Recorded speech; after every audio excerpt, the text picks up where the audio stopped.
பேசின பேச்சரவம் கேட்டிலையோ பேய் பெண்ணே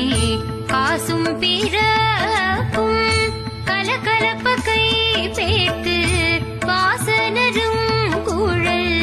ஆய்ச்சியர் மத்தினார் ஓசைப்படுத்த